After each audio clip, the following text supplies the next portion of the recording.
Hello, and welcome to Conversations About a Way Forward from Count Me In to Win and the Talk on Main Street.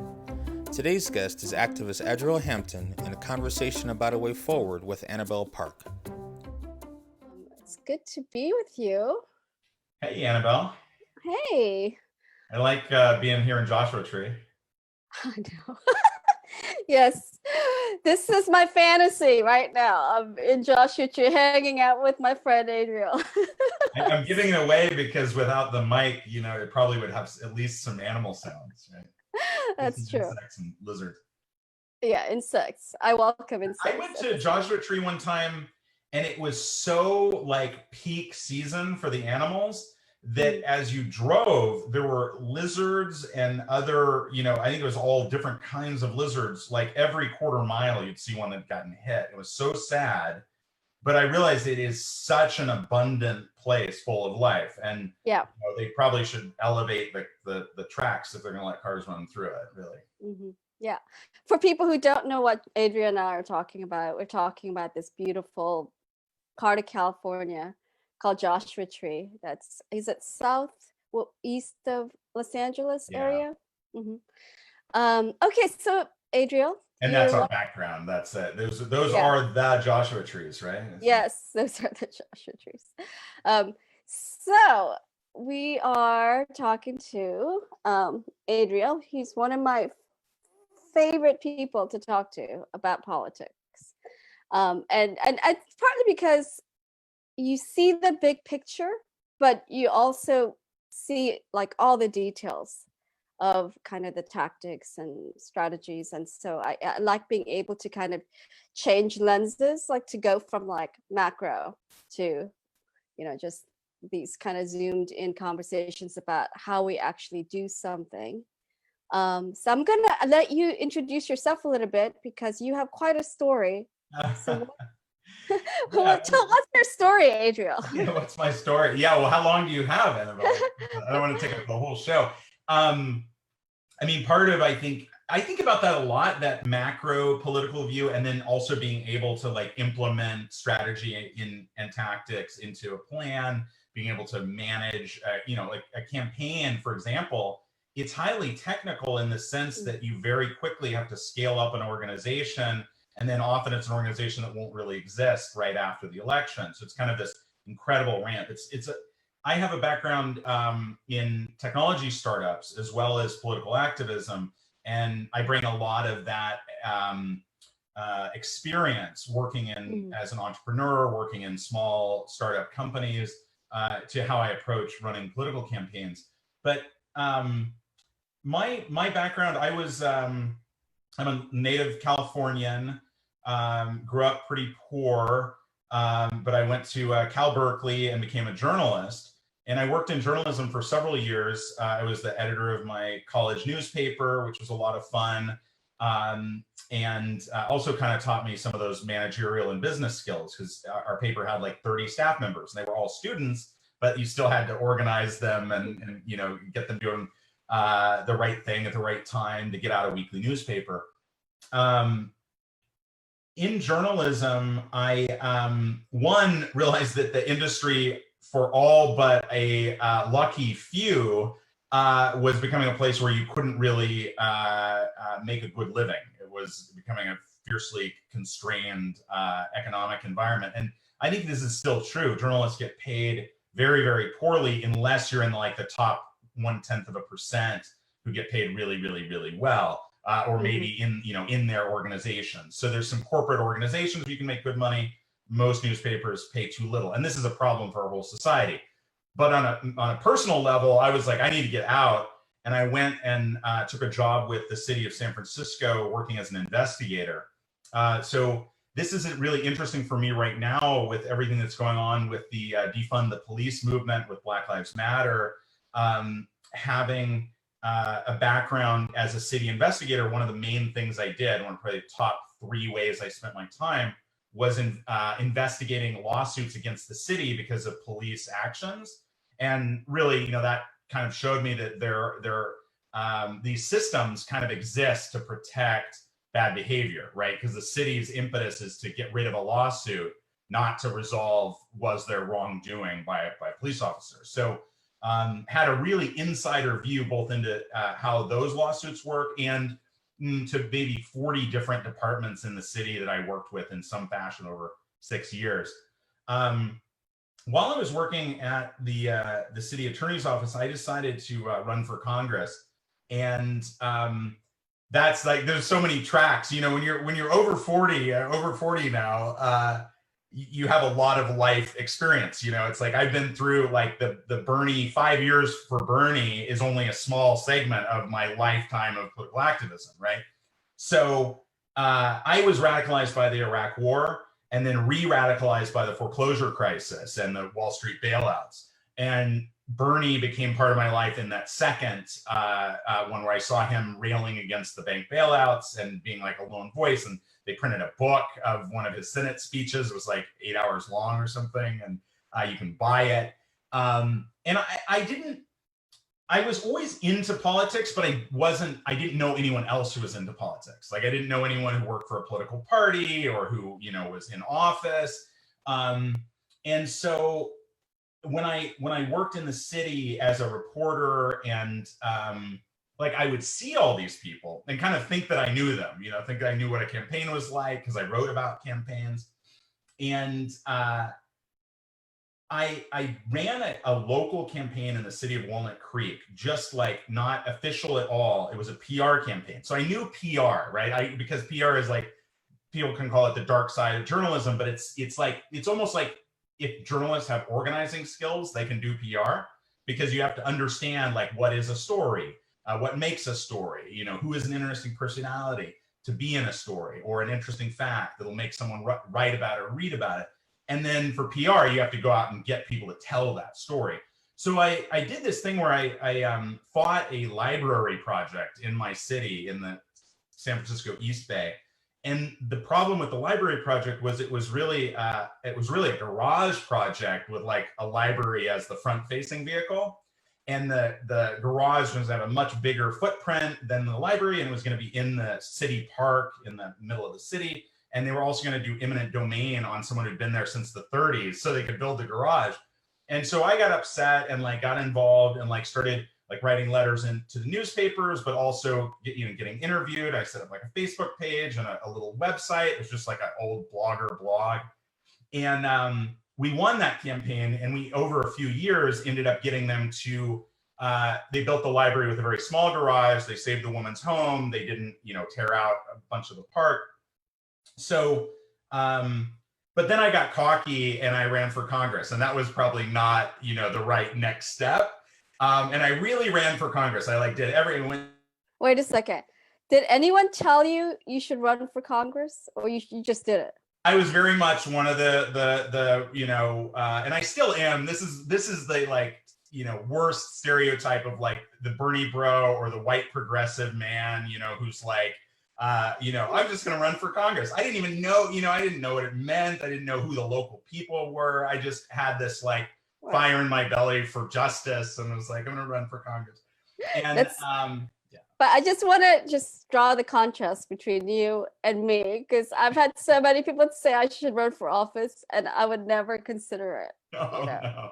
Well, that's what, but that goes to what they say, that like you have to, a woman has to be asked to run for office frequently, and then like people like me just like, I'm running for governor, which is part of the you are running for governor right now. So after I ran for Congress, during that time I met this guy Jim Gilliam, who was went on to create this company called Nation Builder. And Jim was like a super geeky, like civic tech guy. He was like 6'9", I think. 6'7" or 6'9", really tall, lanky guy who knew how to code. And I used an early tool of his on my campaign. So part of the story is that I was the first person to use Twitter to announce a run for Congress. So I did have people, I think, you know, say you should. I did ask people, but it wasn't like, you know, local city leaders or local district leaders were coming to me and saying you should do this. Or I don't think it was even it was just people who knew me, not people who knew the district. And that's different. You kind of need like people who are in the area that's going to be served or represented to want you to do this. So launched the campaign via Twitter. That got like a lot of like news attention. I had like the DNC like called me and said, excuse me, not DNC, the DCCC, and was like, you know, who are you and how did you do this, basically. And so it was kind of on top of the world when you get like all this, like, you know, The Hill and National Journal and like the Sacramento Bee, and very exciting. But I ended up getting more Twitter followers than votes. I did very, very poorly in the actual vote count. It was a jungle primary for an open seat. And so there were only, there were like 15 candidates and I came in, I think, 12. What year is this? This is 2009. Okay.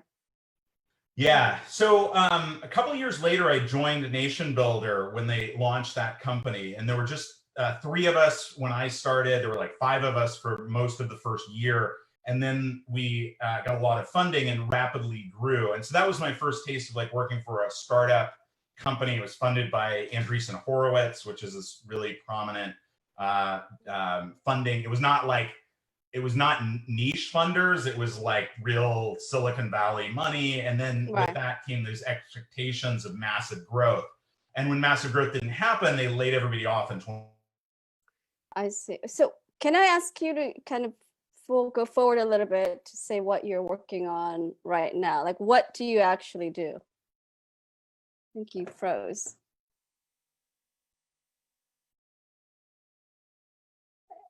Adriel, I think you're frozen. 2015. Okay, you froze there for a second.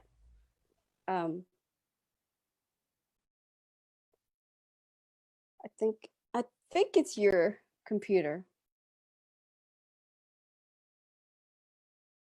Let's see. Okay. Hey, sorry about that. Okay. So I was asking you like what you're working on right now. Yeah. So well, I started my own company when Nation Builder, and they didn't lay off everyone. They laid off me and other people in 2015. They had a downsizing. And the company is strong now, but I've been, for the last 5 years, I've had my own consulting company.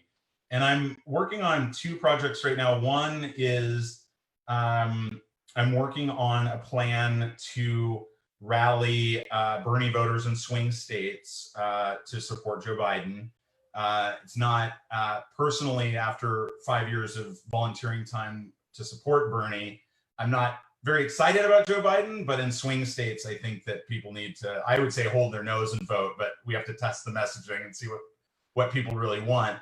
And then the second thing I work on is I run something called the Progressive Reach Network, which is an effort on Facebook for left pages and news organizations to co-promote each other's content, particularly to promote progressive news, and then also like important stories of the day, or memes that are doing really well. We have a big problem on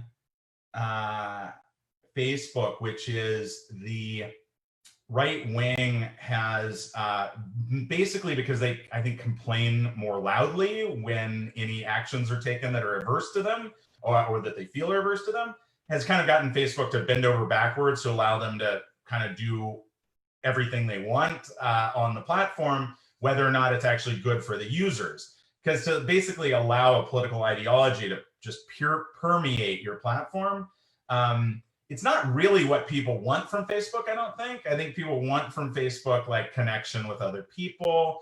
They want to be able to, it's like if we go back to like the promise of the internet, and I think that that's like, I'm kind of like the last generation where the internet was like, right as I was coming of age, was like offered you all this opportunity to connect with other people, to learn about things you didn't know about, to like imagine different kinds of jobs and different kinds of living different places, knowing different people. Like the internet's an amazing thing. And then there's Facebook, which is what we call like a walled garden. They kind of have set up their own internet within the internet, and it's not free and open. It's controlled by the rules of Facebook, and people have called it Facebookistan, like it's its own country.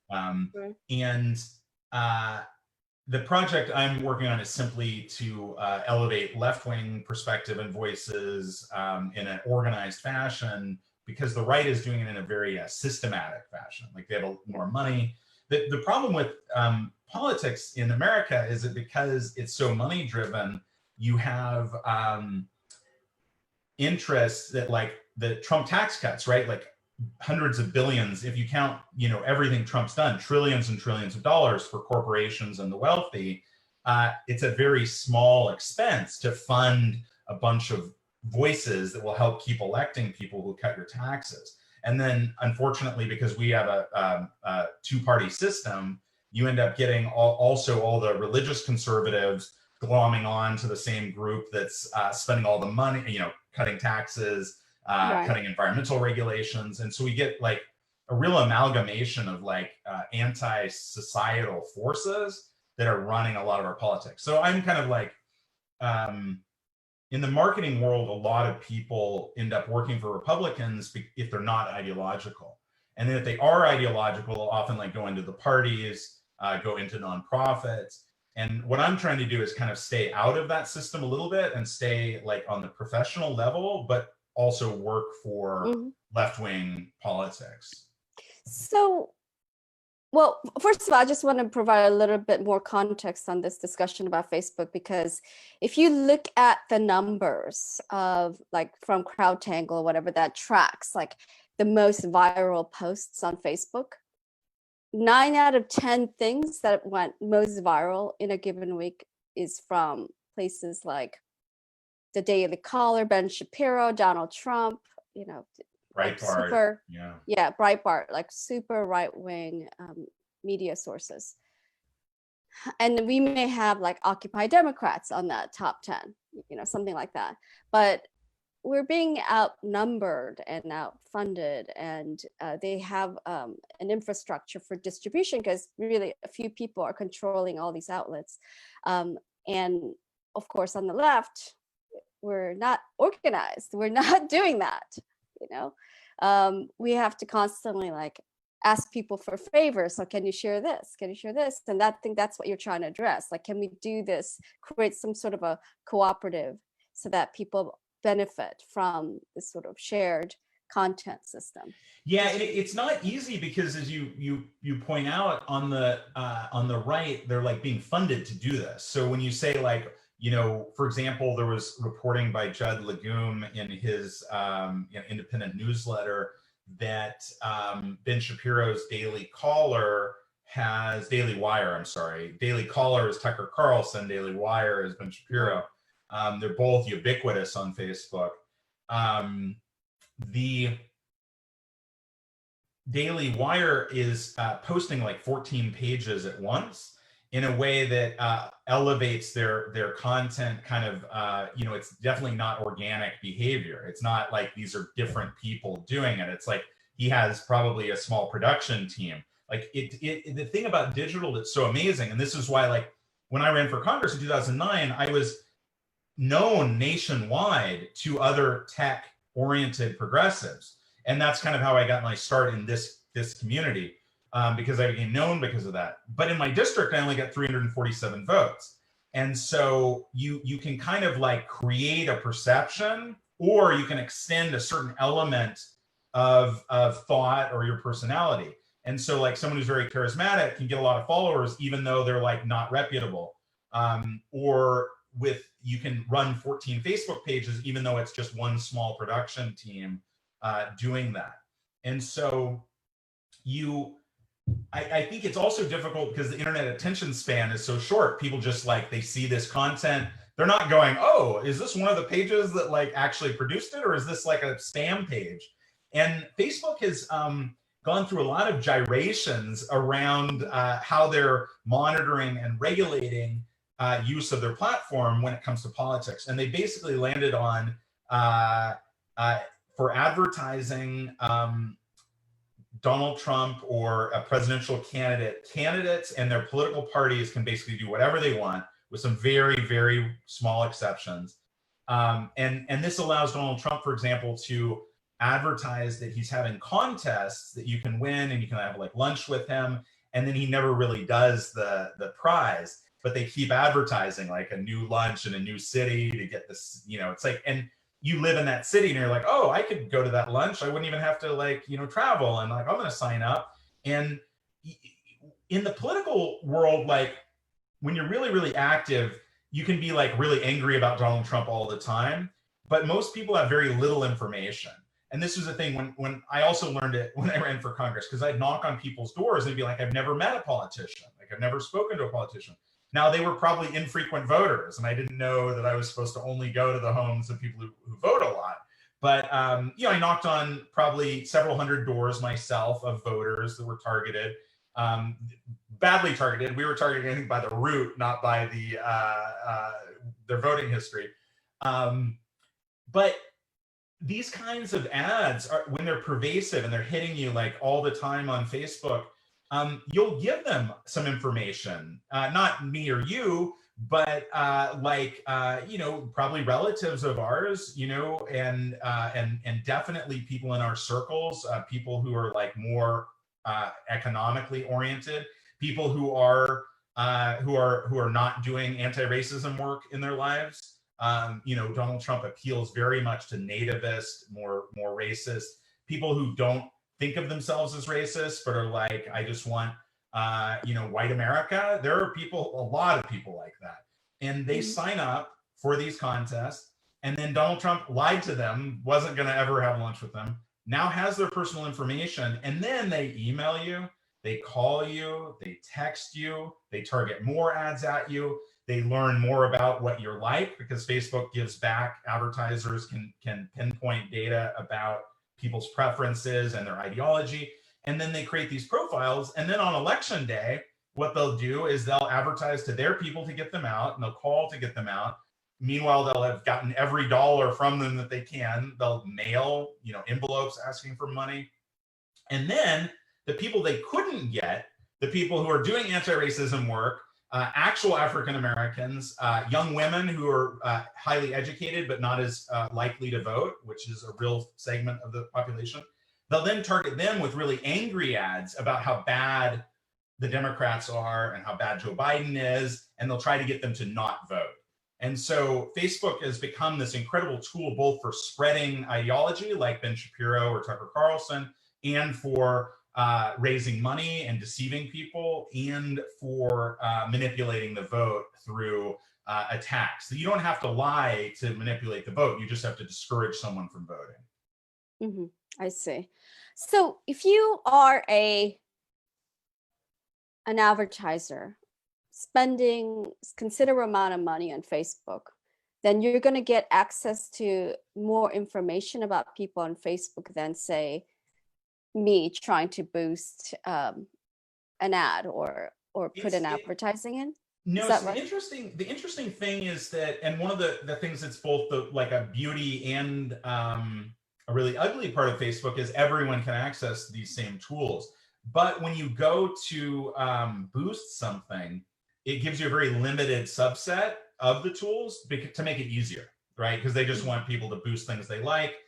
But if you go into a tool called Ad Manager, it's very clunky. It's a pain to use. I use it professionally, every day, and still hate it. But you go in there and you can create audiences. Creating audiences is easy. Other parts of it are hard.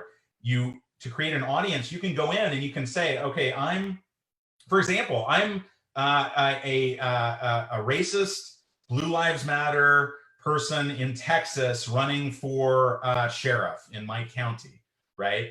And I can go into Facebook and I can pick like people who like Tucker Carlson, people who are over 60, people who like conservative politics, and I can, under Facebook's rules, I can tell them anything because my ads won't be fact checked.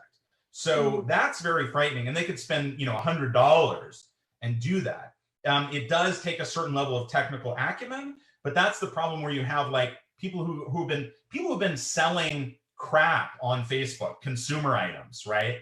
Like who've been marketing, dog beds or something. They might be really, really good at not just dog beds, but also T-shirts and also, music downloads or whatever. And then they get a call from their friend who works at a Republican consulting shop, and they say, hey, can you come work for us for the cycle? We're going to pay you, a $5,000 bonus on what you get paid now. And, and they're like, who are going to be working for? And they're like, oh, we're an independent group supporting Donald Trump. And they're like, oh, okay, I probably wouldn't work for Trump, but you're an independent group. Oh, you're just interested in low taxes. So am I. So that marketer who's really, really good at Facebook advertising goes over, starts working for these consultants. And I think there's hundreds, if not more, conversations like that happening, like before the election cycle. And these people are working, doing that work, and luckily it's not every racist sheriff candidate, but it's certainly pervasive around Donald Trump. I worked for a psychometrics company. Psychometrics is looking at basically people's ideology as a factor of their behavior. Because traditional marketing techniques look at things like age, gender, race, maybe what magazines you subscribe to. Psychometrics is looking more, and this was the whole Cambridge Analytica. They built a psychometric model that they really sold to a lot of Republicans, including Donald Trump.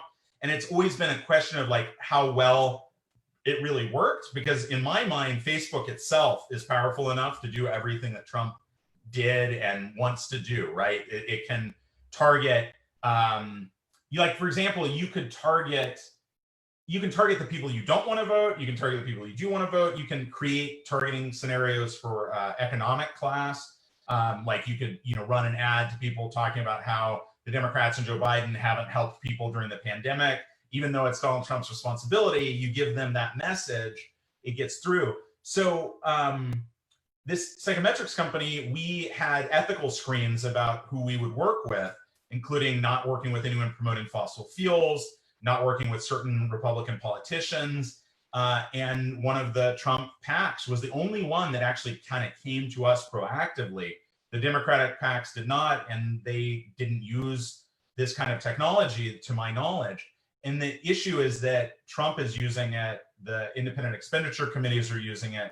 And on Facebook, one, are we aware of how much very biased towards the Republican Party, like filtering is happening? And two, are we actually talking to our friends and family in a way that'll be persuasive to make sure that that information doesn't prevail? Because for me, it's often easier to tune out. Like, I don't want to argue with my friends and family, but we have to think of ways to persuasively get our perspective across, and also make sure that people understand that they are being manipulated, even if they don't think they are.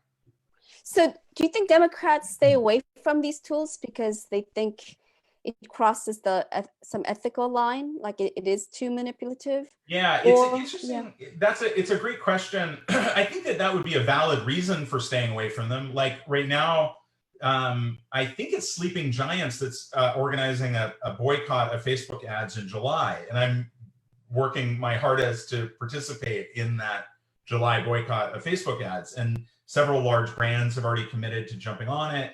The problem is that Facebook is so, it reaches everyone like mail does. But the difference is that political mail has been around, I think, since the 70s. It was like a post-TV innovation. This idea, you can get a mail to everyone. It has their name on it. You can customize the mail so that it reads, when you're reading it, it says Annabelle in the middle, just like if it was an email. And you can send small lots, to different groups of people. But it's much, much more expensive than Facebook. Like Facebook costs about 1/20th of what it costs to reach someone by mail. And you get more data about how they interacted, how they responded. So I think that for Democrats, I honestly think that they are less likely to seek outside help, outside of the political system that exists. And Republicans are typically all about winning, right? Because they're very power driven. It's not about process. So Democrats will be like, oh, I'm going to have an in-house team. We're not going to hire outside consultants. We're not going to use this weird technology that they're pitching us, because we're going to build our own thing. And we have consultants who've done 4 presidential races. They know what they're doing. Whereas Republicans are like, we just want to win. And you tell me your friend markets dog beds, T-shirts, and can work with us on politics, and he knows Facebook. Let's get him in here, And then they get access to more of what's happening outside, because political technology and spending lags consumer technology and spending for advertising dramatically.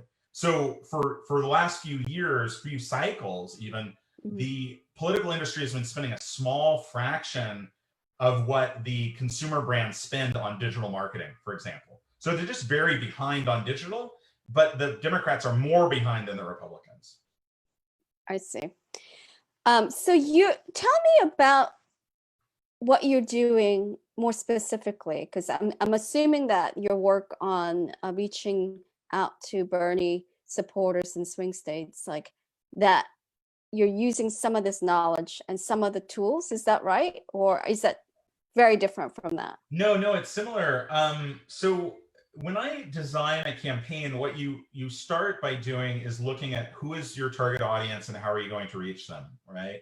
And traditionally, that's been the voter file. And there's a lot of wrangling over the, what is the right way to use the voter file, who should have access to it, how the Democrats keep their voter file versus how the Republicans keep their voter file.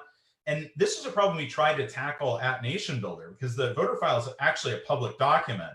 But what the parties are talking about is every time they have a contact with a voter, they'll add that record to their official voter file. And so you can end up with a lot of data about how people actually vote and how they've responded to surveys, how they've responded to phone calls. Sometimes it'll have their preferences in terms of like, are they an environmentalist? What's their most important issue? It might have information about whether they've ever made a political donation. So I actually, in my practice, I stay away from that voter file stuff because it's very specialized, very complicated. It has its own privacy issues and concerns. And I do use Facebook for political advertising extensively. And so I had probably my biggest viral moment ever was in late October when I worked with some folks with my company and my political action committee to create a series of blatantly false ads that called attention to the fact that Facebook allows you to run blatantly false ads if you're a politician. And that's why I'm running for governor, because I had to run for office to keep doing these ads, because Facebook said, oh, if you're not a politician, your political action committee can't do them. But it's just ludicrous because it's so easy to file. In fact, I don't remember when it was, but it was some time ago. One of the founders of Aristotle, which is a big data company that does political data, ran for president, and people said that the reason that he did it was because it allowed him to get the voter files for states where they're hard to get. And so there's always ways around like these. They're basically very like when Facebook says you have to run for office or you can't lie, you run for office, and if you have the ability to make an ad. Most people who run for office don't know how to make Facebook ads. I guess that's the issue. So you are still an official candidate, right? I'm still an official candidate, but I've done very little. Like I haven't started raising money. But can you still lie? So the interesting thing is that I ran ads via my PAC that had falsehoods in them, and they were not fact checked. The issue with Facebook is if they don't fact check, and I was alerting the media every time I ran one of these ads. And so like NBC News covered some. I did a series of billboards in, I think we did at least 4 states. There were digital billboards, and they were Trump Zuckerberg 2020. And then we filed those as an IE against Trump, but I don't know. People, it's so funny because people didn't get it. I think people thought it was real. Facebook said that I would not be allowed to lie because I had stated that I was running for office in order to lie, which is a very, convoluted thing. And I think Facebook realized they got so much bad press from this because it was like all in my favor. Like the New York Times did like a whole story with a picture of me at the post office holding up my, application to be on the ballot, not to be on the ballot, but to declare that I was running. To be governor of California, by the way. To be governor of California, yeah. The we got I totally got lost back in it's a complicated story what's going on Facebook. I think so. This week in the New York Times, Ben Smith wrote about how Facebook has been so nice to Donald Trump, it may be like coming back to bite them, particularly because it looks Trump is not looking very good. But basically, Trump is pinning his hopes, as he did in 2016, on Facebook. He spent mega bucks in 2016, and he's now elevated his digital director to be his campaign manager. So his Facebook guy, his marketer, who they brought in, who had, I don't think done politics before, maybe he had, but was not anyone known in the industry, brought this guy in, had him run his digital. They used Facebook to win the election, including by suppressing voters. And then now that guy is the whole campaign manager, and now with this ability to lie in ads. Okay, so let's pull back for a second. So the way you're describing it, and my understanding of this situation, is that Facebook inadvertently has become a very efficient propaganda distributions system. It's become a real weapon, right? Again, in my opinion. Right. And you asked the question of like, what am I specifically doing in my campaign, like to reach Bernie voters in swing states and to try to beat Donald Trump, right? Yeah. So the part of it is creating a targeting universe, because we don't want to, Facebook doesn't give you like that description of like, it won't give you how someone voted, but you can look at their preferences and their demographics. And so, for example, you can find people who like Bernie Sanders, who engage with liberal content, and then you want to subtract people who are clearly right-wing, because you don't want, there's some right-wing people who love liberal comment sections because they're trolls. So you're trying to find the right audience. And then from there, you run ads. And this is what, I don't know if people know this, once you interact with an ad, the maker of that ad does get data about you. That they don't get who you are. They just get that you're now part of a new targeting set, which is people who've interacted with my ads. So once someone has interacted with my ads, then I can ask them to do more. At that point, you can say like, will you pledge to vote Trump out in your swing state? Will you join, will you take a picture of yourself and submit it to us to show your support? You can start, you start out with like ideological and demographic targeting, and then you move to behavioral targeting, right. or behavior specific to your organization.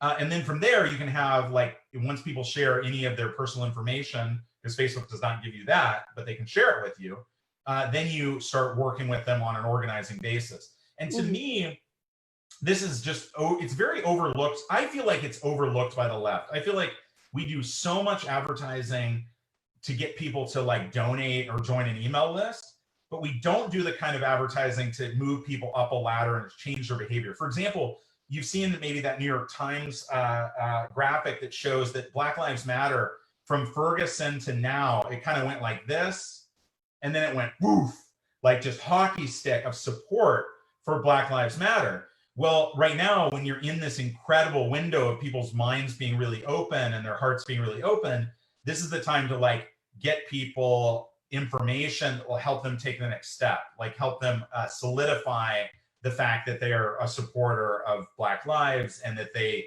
understand that police budgets hockey sticking has not been a good thing for communities.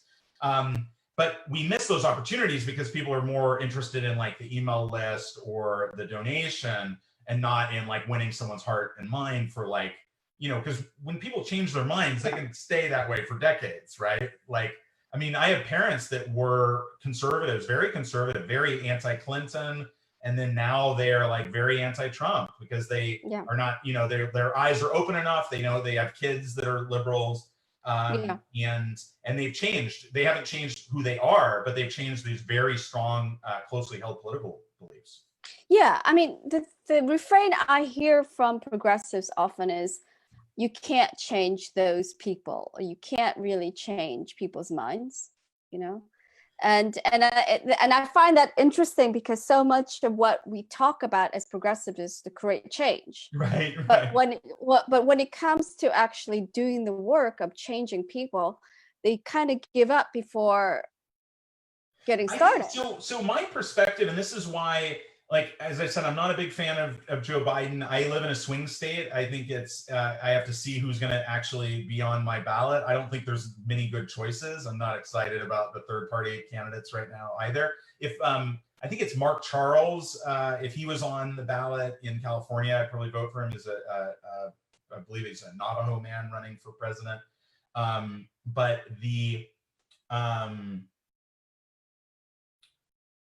in the swing states, it's like an imperative because we need to beat Trump. If we don't beat Trump, we're going to have severe problems. But if this was your first real election cycle, or 2016 was your first real election cycle, like I got radicalized by Iraq War, and then I ran for office in 2009. And since 2009, I've been much more attuned. I've gone to all my party conventions, or almost all of them. You know, almost twice a year, I go to party conventions. I like talk with people. I hear with people. I'm presently not, I'm registered as an independent or a no party voter, but I align with the Democratic Party. I consider myself to be left of the party, but obviously I'm going to align with the leftmost party in power. But if you're younger, or if this was your first time, I'd say first time in the barrel, like when they put you in a barrel and they dump you over Niagara Falls, that's what the Bernie campaign, you know, kind of feels like. It's like people really like put their hearts into it, and then it's like a lot of emotional pain when you're highly ideologically motivated and then your candidate loses. Especially when you think it's because of empathy, like it's you want Medicare for all, and you want to end the war everywhere, all these wars, right? Very hard slap in the face. And so people can feel like politics is their enemy, that the Democratic Party is their enemy. And the problem is that the system, I think, is our enemy. But you can't change the system by beating up the people within it, right? You kind of have to, and I like that, like, you know, if I think about how my parents changed, like that's the kind of change, and it's the kind of change I think that a lot of great activists have talked about for decades, is that like, it takes a long time, and it takes, and it's people, it's person by person. So we're in this age, especially on the internet, of instant gratification, of like instant information. And it can take someone's mind years to change, their heart years to change. It can take having like a relative impacted or a friend impacted by an issue. And then sometimes all of a sudden they'll be totally intersectional, because as soon as something bad enough happens that they can blame on the system, they realize that everything in the system is broken. And that's something, that's a realization that happens, I think, a lot more frequently than we talk about in partisan politics.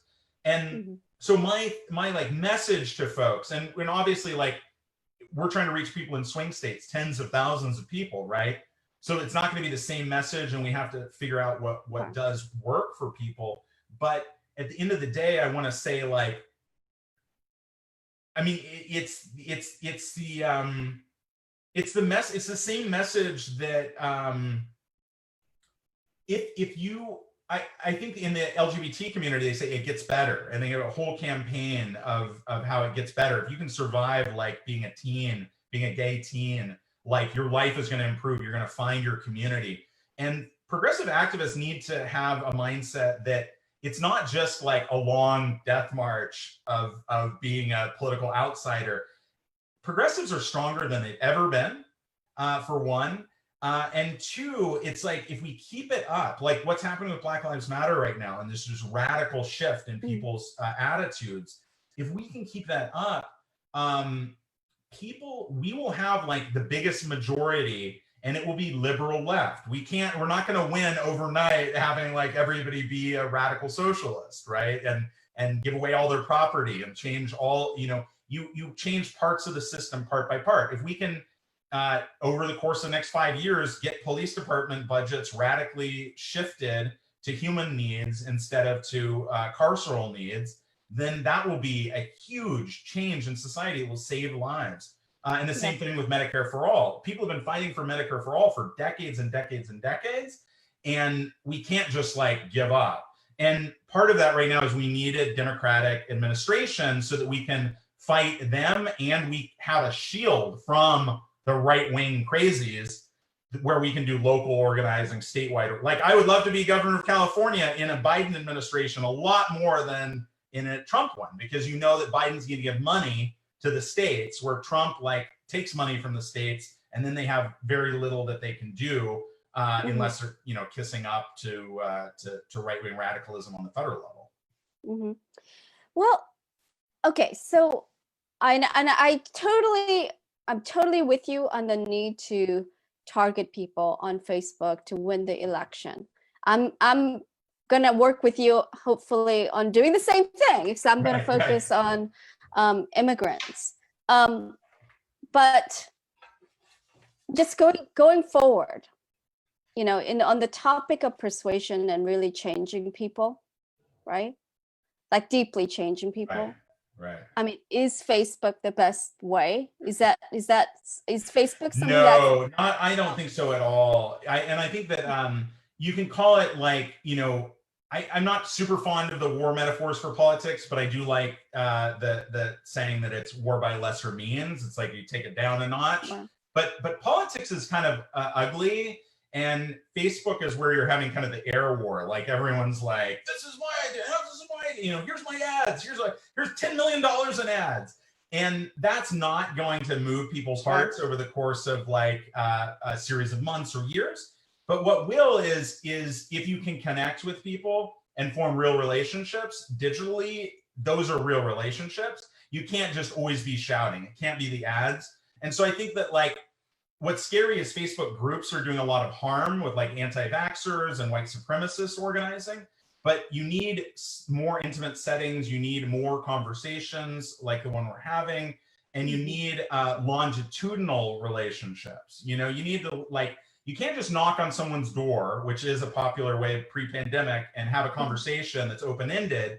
That'll maybe move someone to vote for your candidate, but you need to continue having those conversations. Like it needs to be a relationship. Yeah. And that's where like really deep organizing comes in, and it's hard. It requires people who are really committed, and you know, at some level it requires funding, because people in the current society have to make money to live. Right. Okay. So I mean, just thinking long term, I mean, I want to believe we're going to win this election. I'm going to work extremely hard to make sure we win, but let's assume we do win the election, right?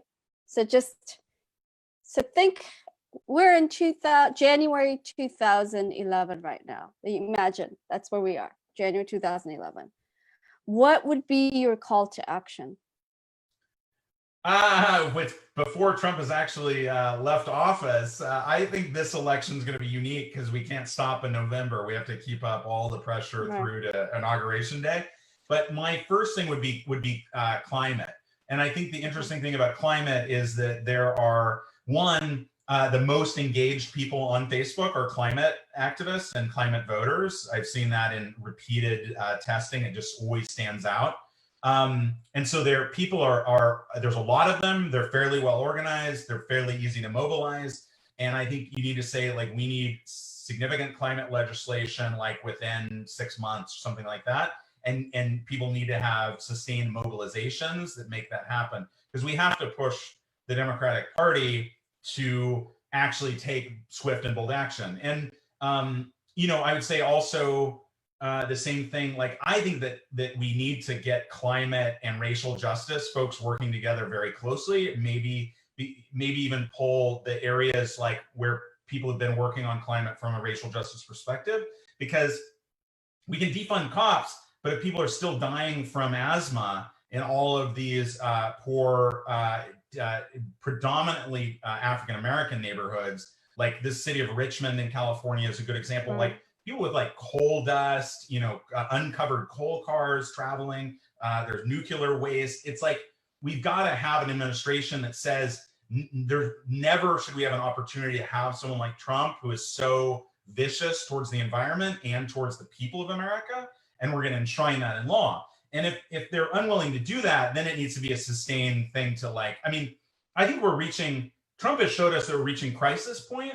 and it's not going to be enough to just elect a Democrat to Right. to relieve that crisis. Hmm. Okay. And I better jump, Annabelle. Do you have anything, any last question Yeah. for me? Yeah, just very quickly, in a couple of sentences, what is your best pitch to Bernie supporters who are on the fence? I think the best pitch to Bernie supporters is if you want to be in this fight, use a vote for Joe Biden to give yourself a foothold. Because if you vote for Joe Biden and then you want to attack Joe Biden for the next 4 years, you have a lot more foothold than if you don't vote or if you vote for Trump. Because Democrats, at the end of the day, they will listen to people who are bought in. They don't listen to you once you say that you've tuned out. And I've been in this fight in different forms for over 20 years. And if I was in a swing state, I would vote for Biden because I want to stay in this fight. Mm-hmm. Okay. Well, thanks, Adriel. Thanks for everything you're doing. All right. Thank you. Okay. You too. Bye. Okay. Bye. All right. Thanks a lot. Okay. Okay. So I'm having these conversations with friends, and I am going to also invite people who are not so friendly to have conversations with me, people I stridently disagree with, maybe even people who are supporting Trump, people who are saying they're not going to vote or they are going to vote against Biden in some form. So I know that there are some difficult conversations that we need to have as Americans, as progressives. So I'm trying to take on some of those conversations. I don't know how it's going to go, but Adriel is somebody that I am working with, and he's a friend. And as you can see, other people I've interviewed so far on conversations about a way forward, they've been mostly friends. But what I'm trying to do is just get us to have deeper, more constructive conversations instead of just reacting to each other, instead of just using emojis or memes. Like, get us to a place where we're thinking together and kind of get into huddles with each other so that we can figure out what's just noise and what are things that we really need to grapple with. So that's what I'm trying to do with these conversations about a way forward. Feel free to send me a message, and so you can send the message to the page or to me directly, Annabelle Park. You can find me. I would tag myself on in the text. Anyway, so thanks for joining. And yeah, I'm going to be doing this regularly, like once, twice, maybe sometimes 3 times a week. So thanks for joining, and I hope you share it. Okay, take care, everybody. You've been listening to Conversations About a Way Forward from Count Me In to Win and The Talk on Main Street. To learn more, find us on Facebook at The Talk on Main Street.